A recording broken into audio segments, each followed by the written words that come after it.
राजनीतिक शक्ति के प्रयोग के आधार पे राज्य का स्वरूप क्या होता है, या राजनीतिक शक्ति के आधार पे कितने तरह के राज्य व्यवस्था पूरी दुनिया में एग्जिस्ट करते हैं। तो देखिए, अगर यदि हम देखेंगे राजनीतिक शक्ति के आधार पे, तो 3 तरह के राज्य हमें देखने को मिलते हैं। एक को हम कॉलोनियल स्टेट कहते हैं, जो औपनिवेशिक राज्य। दूसरा डोमिनियन स्टेट कहलाता है, अधिराज्य। और तीसरा सॉवरेन स्टेट, संप्रभु राज्य। इन तीनों में क्या अंतर है, ये हम समझते हैं।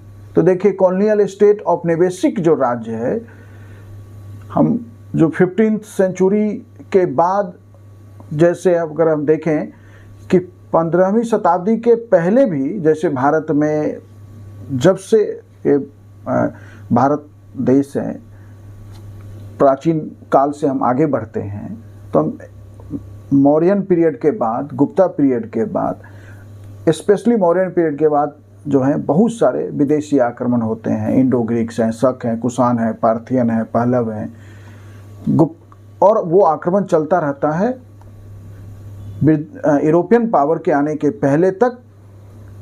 जो है मुगल्स आते हैं, बीच में कई सारे विदेशी लोग आए, उन्होंने भारत में अपने आप को स्थापित कर लिया। लेकिन इन राज्यों व्यवस्था को या इन राजनीतिक शक्ति को हम कॉलोनियल स्टेट में नहीं रखेंगे, क्योंकि वो आए बाहर से, लेकिन आके यहीं का हिस्सा हो गया, इसी समाज का हिस्सा हो गया, इसी संस्कृति का हिस्सा हो गया, सत्ता पे कब्जा जरूर किया। लेकिन जब यूरोपियंस ज्योग्राफिकल डिस्कवरीज के बाद, जब भारत में, जैसे हम ब्रिटिश कंपनी आई, ईस्ट इंडिया कंपनी, और ईस्ट इंडिया कंपनी ने जब भारत पे कब्जा किया, तो वो जो है कॉलोनियल स्टेट कि जब किसी राज्य ने किसी दूसरे राज्य पे कब्जा कर लो और उस राज्य को नियंत्रित अपने किसी और देश से बैठ के आप कर रहे हैं, और वहाँ एक शासन व्यवस्था रखा हुआ है, और उस देश के अर्थनीति का, उस देश की राजनीति को आप अपने लाभ के लिए इस्तेमाल कर रहे हैं, तो ये कॉलोनियल स्टेट कहलाया। कि जिसमें आपने सत्ता, जैसे अंग्रेजों ने हमारे यहाँ सत्ता स्थापित की, लेकिन वो सत्ता स्थापित करने के बाद ऐसा नहीं कि भारत का हिस्सा बन गए, वो ब्रिटेन से ही कंट्रोल होता रहा। कभी कंपनी करती रही, बाद में ब्रिटेन की सरकार करती रही, और वो कंट्रोल ब्रिटेन के हित में हो रहा था। तो ऐसे जब कोई देश किसी दूसरे देश पे जाके इस तरह सत्ता कब्जा कर ले और वहाँ के अर्थव्यवस्था और वहाँ की सारी व्यवस्था को अपने हित में चलाए, तो वो कॉलोनियल स्टेट कहलाता है।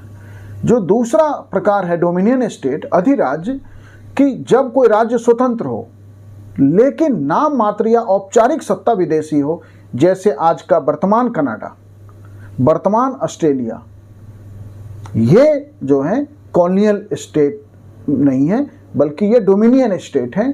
कि ऑस्ट्रेलिया स्वतंत्र देश है, कनाडा एक स्वतंत्र देश है, लेकिन कनाडा का हेड ऑफ स्टेट जो है नाम मात्र का प्रभुत्व, आप कह सकते हैं कि वो ब्रिटेन का बचा हुआ है, कि ब्रिटेन वहाँ गवर्नर जनरल अपॉइंट करता है। ऑस्ट्रेलिया में आज भी गवर्नर जनरल अपॉइंट होता है, और वो गवर्नर जनरल वैसे ही काम करता है जैसे कि एक सॉवरेन स्टेट में राष्ट्रपति करता है, कि सरकार के फैसले गवर्नर जनरल के पास अनुमति के लिए जाते हैं। तो जब नाम मात्र का एक विदेशी हस्तक्षेप बचा हो, हस्तक्षेप मत कहिए कि विदेश का एक प्रेजेंस बचा हो शासन व्यवस्था में, तो वो डोमिनियन स्टेट है। तीसरा सॉवरेन स्टेट। आज दुनिया में ज़्यादातर देश जो हैं तीसरे कैटेगरी में आते हैं, सॉवरेन स्टेट हैं। हम हमारे आसपास जितने भी देश हैं, पाकिस्तान हो, बांग्लादेश हो, श्रीलंका हो, सारे सॉवरेन स्टेट हैं।